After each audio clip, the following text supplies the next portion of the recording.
Hello guys, welcome back to our channel. இன்றைக்கி நம்ம ஒரு ரொம்ப யூஸ்ஃபுல்லான பிகினர் ஃப்ரெண்ட்லி ட்ராயிங் வீடியோ தான் பார்க்க போகிறோம். அதுக்கு முன்னாடி நம்ம சேனலை நீங்கள் ஃபர்ஸ்ட் டைம் பார்க்குறீங்கன்னா சப்ஸ்கிரைப் பண்ணிவிட்டு உங்கள் ஃப்ரெண்ட்ஸ் அண்ட் ஃபேமிலிக்கு ஷேர் பண்ணுங்கள். வாங்க இப்போ வீடியோக்குள்ளே போகலாம். இதுக்கு பேசிக்காக என்னென்ன திங்ஸ்லாம் தேவைன்னு பார்த்தீங்கன்னா, ஒரு ட்ராயிங் புக்கு, அதுக்கப்புறமா உங்ககிட்ட என்ன ஆயில் பேஸ்டல் இருக்கோ, என்ன குவாலிட்டி, என்ன ரேட் எதாக இருந்தாலும் பரவாயில்ல அதுக்கப்புறம் செலோஃபின் டேப் இல்லை மாஸ்கிங் டேப் எது இருக்கோ எடுத்துக்கோங்க. நான் ஃபஸ்ட்டு நம்ம ட்ராயிங் புக்கு ஸ்டேஷ்னரியிலலாம் கிடைக்கும் பார்த்தீங்களா, 25 rupees அதுதான். அது வந்து பேப்பர் ரொம்ப திக்காலாம் இருக்காது, ஆயில் பேஸ்டலுக்கு ஓகே தான். அது எடுத்திருக்கேன். அதோட கார்னர்ஸை வந்து ஃபஸ்ட்டு நான் சீல் பண்ணிக்கிறேன். அப்போ தான் உங்களுக்கு ஒரு ஃபினிஷிங் கிடைக்கும். நீங்கள் ஃபைனலாக அதை பாருங்கள். நான் என்ன பண்ணிவிட்டேன், மாஸ்கிங் டேப் இல்லை, அது இருந்துச்சுன்னா இன்னும் யூஸ்ஃபுல்லாக இருக்கும்.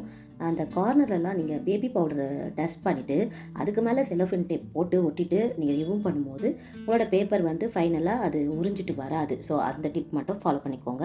நம்ம ஃபஸ்ட்டு ட்ராயிங் என்ன பண்ணியிருக்கோன்னா, நம்ம மார்னிங் சீனரி தான் பண்ணியிருக்கோம். ஆயில் பேஸ்டல் வச்சு நான் கொடுத்த மாதிரி ரெட், ரோஸ், ஆரஞ்சு, எல்லோ அதே மாதிரி ரிப்பீட் பண்ணிக்கிட்டு நான் எப்படி ஸ்டெப் பை ஸ்டெப்பாக உங்களுக்கு காட்டணும், நீங்கள் ட்ரை பண்ணி பாருங்கள். கண்டிப்பாக உங்களுக்கு இந்த ரிசல்ட் வந்து கிடைக்கும். அதுக்கப்புறம் இது பிளெண்ட் எப்படி பண்ணுறீங்கன்னா, உங்கள்கிட்ட இயர்பட்ஸ் இருக்கும், அதை யூஸ் பண்ணியும் பண்ணலாம், இல்லை இந்த மாதிரி கையிலையும் பண்ணலாம். பெஸ்ட்டு இந்த டிஷ்யூ பேப்பர் இருக்குது பார்த்தீங்களா, அதை எவ்வளோக்கு அவ்வளோ ஃபோல்ட் பண்ண முடியுமோ ஃபோல்ட் பண்ணிவிட்டு பண்ணிங்கன்னா உங்களுக்கு ரொம்ப அழகாக வந்து பிளெண்ட் ஆகும். இன்னொரு டெக்னிக் வந்து என்ன பார்த்தீங்கன்னா, லைட் கலர்ஸ்லேருந்து தான் நீங்கள் டார்க் கலருக்கு பிளெண்ட் பண்ணணும். அதை வந்து நோட் பண்ணிக்கோங்க. டார்க்லேருந்து போனீங்கன்னா லைட்டில் வந்து ஸ்மட்ச் ஆகிடும். அதுக்கப்புறம் இந்த மாதிரி கீழே வந்து கிராஸஸ்லாம் இருக்க மாதிரி வரையணும்னா இங்கே ஸ்ட்ரெயிட் லைன் போடாமல் ஸ்லைட்டாக லெஃப்ட்டு ரைட்டு அப்படி வரைங்க. ஒரே சைடாக கூட போட வேண்டாம், அது பார்த்துக்கோங்க. நான் இங்கே யூஸ் பண்ணியிருக்க ஆயில் பேஸ்டல் வந்து பார்த்தீங்கன்னா என்ன பிராண்ட்னா நம்ம டாம்ஸ் தான். 35 rupeesக்கு 12 கலர்ஸ் அந்த மாதிரி தான் கொடுக்குறாங்க. பேசிக் கலர்ஸ் தான் இதில் இருக்கும். நம்ம நல்ல டெவலப் ஆனதுக்கு அப்புறமா நம்ம அந்த 15 ஷேட்ஸ்லாம் இருக்கும் இல்லையா, அதை வச்சு நீங்கள் ட்ரை பண்ணலாம். எடுத்ததுமே நீங்கள் அவ்வளோலாம் செலவு பண்ண வேண்டாம், ஓகேங்களா? ஸோ மினிமலாக உங்ககிட்ட என்ன இருக்கோ அதை வச்சு அதில் என்ன பெஸ்ட்டாக பண்ண முடியும் அப்படின்னு நீங்கள் பாருங்கள். இதில் வந்து ஒயிட் கொடுத்துருந்தாங்க, பட் என்னோடது ஒயிட் ஆயில் பேஸ்டல் வந்து மிஸ் ஆகிடுச்சு. ஸோ அதனால் ஒயிட் பெயிண்ட் மட்டும் யூஸ் பண்ணிக்கிறேன். அங்கே கீழே சன்னுக்கு வந்து நான் ஒயிட் கொடுத்துட்டேன். நீங்கள் எல்லோயிஷாக கூட கொடுக்கலாம், அது இன்னும் ரியலிஸ்டிக்காக இருக்கும். அப்புறம் கீழே வந்து இந்த மாதிரி லைனாக போட்டிங்கன்னா அது வாட்டர் இருக்க மாதிரி ரிஃப்ளெக்ஷன் மாதிரி தெரியும். அவ்வளோதான். நம்ம இப்போ நான் என்ன பண்ணிட்டேன், அந்த சைடில் இருக்கிறதெல்லாம் ரிமூவ் பண்ணிட்டேன். நீங்கள் ஃபினிஷ் பண்ணிவிட்டு ஃபைனலாக கூட எடுத்துக்கலாம். நான் அவசரப்பட்டு முன்னாடியே ஒரு ஆஃபை வந்து இந்த சைடில் இருக்க செலோஃபின் டேப்பை எடுத்துட்டேன். அது மட்டும் நீங்கள் பார்த்துக்கோங்க. நெக்ஸ்ட்டு நம்ம பக்கத்தில் இதே பிளேஸ் வந்து நைட் டைமில் எப்படி இருக்கும் அப்படின்ற ஒரு சீனரி தான் நம்ம ட்ரை பண்ண போகிறோம்.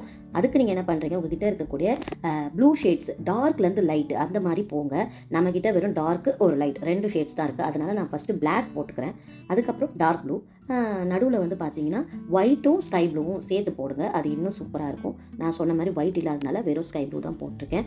இன்னொன்று, நீங்கள் இதை பிளெண்ட் பண்ணும்போது இந்த ஃபிங்கர் வச்சு பண்ணும்போது நம்மளோட இதில் ஹீட் வந்து ஜென்ரேட் ஆகி ஃபிங்கர்ஸ்லாம் ரொம்ப பெயின் எடுக்க ஆரம்பிச்சிடும். அதை மட்டும் பார்த்துக்கோங்க. சின்ன ட்ராயிங்காக இருந்தால் ஃபிங்கரில் பிளெண்ட் பண்ணும்போது உங்களுக்கு ஓகேவாக இருக்கும். இல்லை எங்களுக்கு இதுதான் கம்ஃபர்டபுளாக இருக்குனாலும் ஓகே தான்.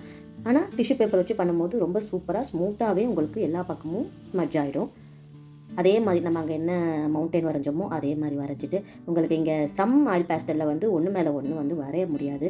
அந்த மாதிரி இருக்கும்போது இந்த மாதிரி பிளாக் பெயிண்ட் இருக்கும் பார்த்திங்களா, அது கூட நீங்கள் போட்டுக்கலாம். சேம் அங்கே என்ன டெக்னிக்ஸ் யூஸ் பண்ணமோ அதே தான் நான் இங்கேயும் அதே மாதிரி ஒரு பிரிட்ஜு, கீழே கிராஸு, அங்கே சன்னுக்கு பதிலாக மூன் வரைஞ்சிட்டு அங்கங்கே ஒயிட்டாக நான் டச் பண்ணியிருக்கேன். இன்னொன்று என்ன பண்ணலாம், ப்ரெஷ்ஷை வந்து ஒயிட்டில் டிப் பண்ணிவிட்டு அப்படியே வச்சு தட்டினீங்கன்னா அங்கங்கே ஸ்ப்ரெட் ஆகிடும். பார்க்கவே ரொம்ப நேச்சுரலாக இருக்கும். அந்த டெக்னிக்கும் ட்ரை பண்ணுங்கள். அவ்வளோதான், நம்மளோட இந்த சீனரி ட்ராயிங் வந்து கம்ப்ளீட் ஆகிடுச்சு. இது எவ்வளோ அளவுக்கு உங்களுக்கு யூஸ்ஃபுல்லாக இருந்துச்சுன்னு மறக்காமல் கமெண்ட் பண்ணுங்கள். இல்லை இதில் வேறு ஏதாவது நான் மாற்றிக்கணும், இன்னும் இம்ப்ரூவ் பண்ணணும் அப்படின்னா அதையும் நீங்கள் கமெண்ட் பண்ணுங்கள். ஆயில் பேஸ்டலில் வந்து என்ன ஒரு பெனிஃபிட்னா, நம்ம நேச்சுரல் சீனரிஸ் வரையும் போது ரொம்ப ரியலிஸ்டிக்காக நம்மளால் கொண்டு வர முடியும். அதுக்கு சிம்பிளாக என்ன ஒரு மெத்தட்னா, நீங்கள் எப்போவுமே ஒரே கலரை ஃபுல்லாக நீங்கள் பண்ணாமல் இந்த மாதிரி கலரு காம்பினேஷன் லைட்டு டார்க்குன்னு அதோட வேரியேஷனில் நீங்கள் இந்த மாதிரி யூஸ் பண்ணிங்கன்னா ரொம்ப சூப்பராக இருக்கும். ஸோ உங்களுக்கு டைம் இருந்துச்சுன்னா நீங்கள் கண்டிப்பாக ட்ரை பண்ணி பாருங்கள். நம்மளோட ட்ராயிங் ஓரளவுக்கு கம்ப்ளீட் ஆகிடுச்சு. ஸோ அந்த அவுட்டரில் இருக்க அந்த டேப்பை வந்து நம்ம பார்த்து பொறுமையாக ரிமூவ் பண்ணிக்கலாம். அவ்வளோதான், நம்மளோட ஃபைனல் அவுட்புட்டான morning and night scenery drawing வந்து கிடச்சிருச்சு.